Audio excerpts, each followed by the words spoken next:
Hello everyone, इस video में discuss करेंगे लाइट चैप्टर से रिलेटेड एनसीईआरटी एग्जाम्पलर का क्वेश्चन। चलिए यहाँ से एमसीक्यू पहले डिस्कस करेंगे। फर्स्ट नंबर एमसीक्यू देखिए, कह रहा है विच of the following can make a parallel beam of light when light from a point source is incident on it. मतलब इसमें से ऑप्शन में आपको बताना है वो क्या है, कौन सा मिरर है, कौन सा लेंस है, जिस लेंस पे कोई लाइट अगर इंसिडेंट होता है तो उससे जो लाइट निकलता है वो पैरेलल बन के निकलता है। तो वो चीज़ें आपको पता है। आपको कॉनकेव मिरर के बारे में आपको पता है कि जब कॉनकेव मिरर के सामने कोई ऑब्जेक्ट को, पॉइंट ऑफ सोर्स को जब आप फोकस के पास रखते हो, फोकस पे रखते हो, तब उससे जो लाइट निकलता है वो पैरेलल बन के निकलता है। ये आपको अच्छे से पता है। और एक कन्वेक्स लेंस होता है, उसमें भी जब आप कोई ऑब्जेक्ट को फोकस पे रखते हो, कोई पॉइंट ऑफ सोर्स को फोकस पे रखते हो, तो उससे जो लाइट निकलता है वो भी पैरेलल बन के निकलता है। तो इसमें क्या आंसर हो जाएगा, कनकेव मिरर और कन्वेक्स लेंस आंसर हो जाएगा, जो कि फर्स्ट नंबर ऑप्शन में दिख रहा होगा। अब सेकेंड नंबर क्वेश्चन देखें। सेकेंड नंबर क्वेश्चन कहा है अ 10 mm long all pin is placed vertically in front of a concave mirror. A 5 mm long image of the all pin is formed at 30 centimeter in front of the mirror। यानी कोई concave mirror है, कोई concave mirror के सामने कोई all pin रखा हुआ है जिसका जो हाइट है वो 10 mm है, 10 mm है।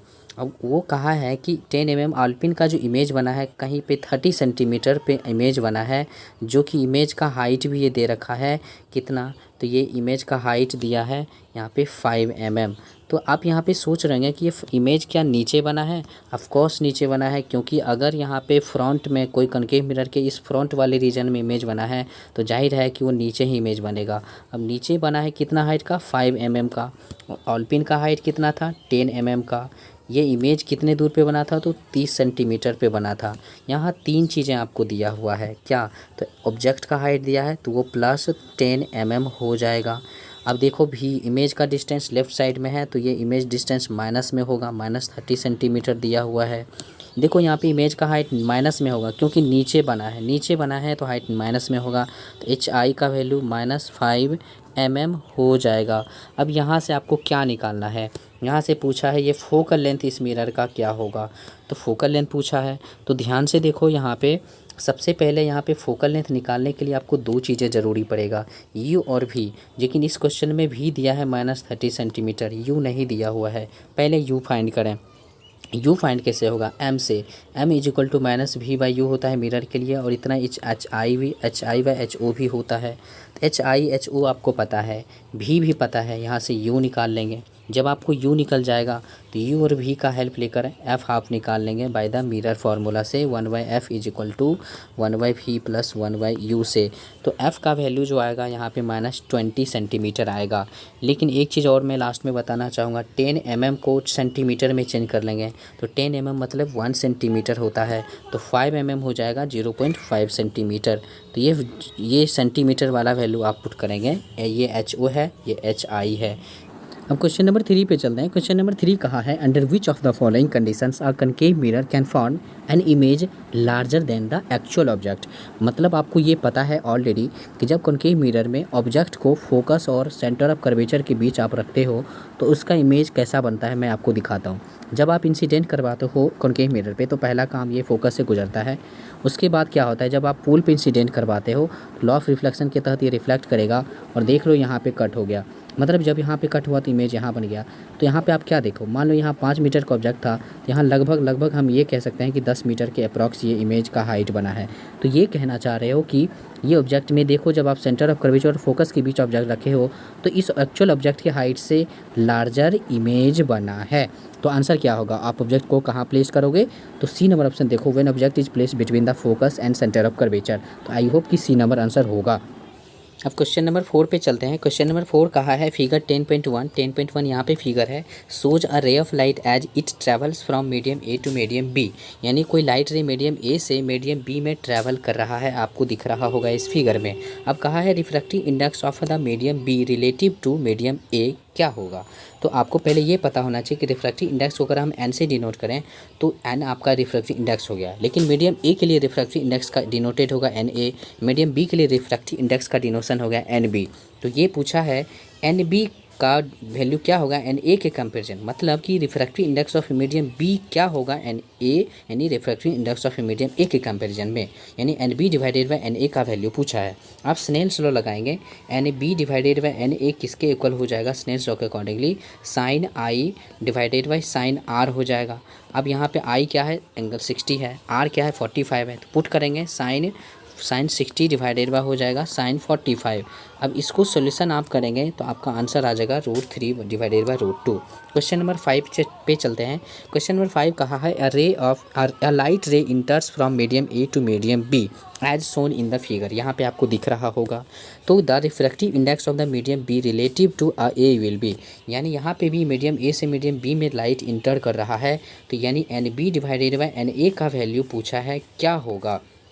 ऑप्शन पढ़ें, ऑप्शन बोला है greater than unity, less than unity या इक्वल टू यूनिटी। यूनिटी मतलब 1, यानी 1 से कम होगा, यानी N B divided by N A का वैल्यू 1 से कम होगा कि 1 से ज़्यादा होगा कि 1 के इक्वल होगा या 0 होगा, ऐसा कुछ। तो यहाँ पे पहले हम ये जानते हैं कि एक्चुअली में ये देखो आपको दिख रहा होगा, ये एक्चुअली में ये एक्चुअली में देखा जाए तो ये रेयर मीडियम से डेंसर मीडियम में जा रहा है। क्यों हम माने ऐसा, क्योंकि ये जो लाइट रे है ये नॉर्मल की तरफ मुड़ गया है, ये नॉर्मल की तरफ मुड़ गया है, तो डेंसर मीडियम में नॉर्मल की तरफ मुड़ता है, तो ये चीज़ें हम इसको डेंसर मीडियम मान रहे हैं फ़िलहाल अभी, क्योंकि इस क्वेश्चन में आंसर अलग अलग दे रहा है, कहीं पे लेस देन यूनिटी देता है, कहीं ग्रेटर देन यूनिटी होता है।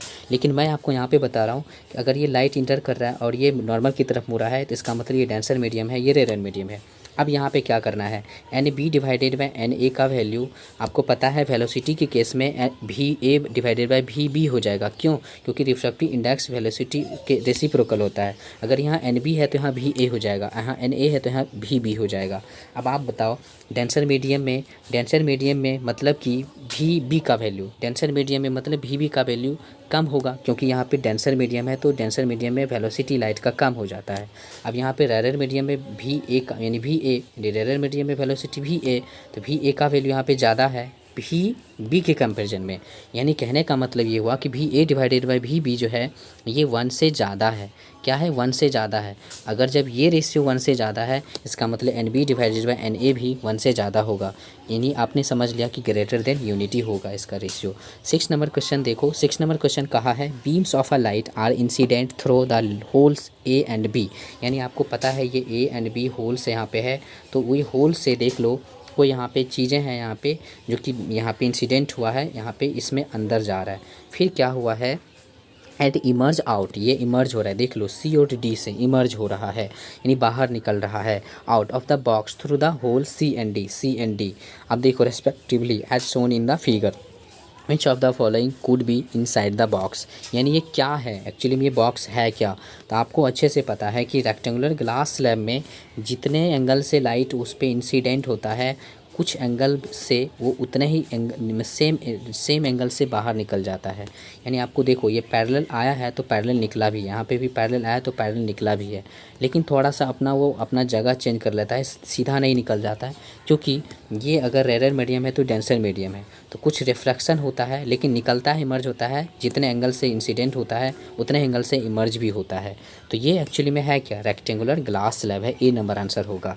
7 नंबर क्वेश्चन देखें, कहा है a beam of light is incident through the holes on side A and emerges out of the holes on the other face of the box as shown in the figure। अब यहाँ पे ए side है, ये B side है।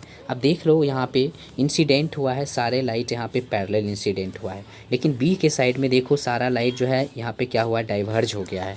तो ये है क्या, ये चीज़ें पूछा जाएगा। इसमें पूछा है विच of the following could be inside the box, ये बॉक्स में क्या रखा हुआ है ऐसा भी कह सकते हो, यानी ये है क्या ऐसा भी पूछ सकते हो।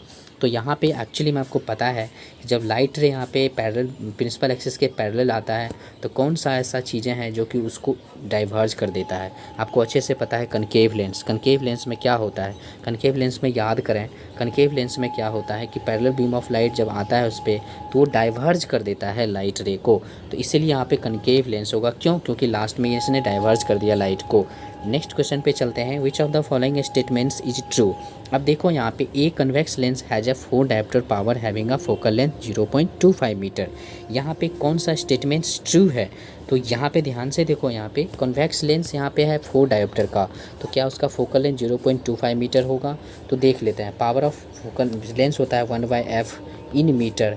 तो यहाँ पे देख लो, अगर यहाँ पे पावर 4 है तो फोकल लेंथ निकाल लेते हैं 1/f से, तो f निकल जाएगा 1/4, जो कि इसका वैल्यू कितना आएगा, तो 0.25 मीटर ही आएगा। इसलिए ये जो है ए नंबर ऑप्शन इसका ट्रू है।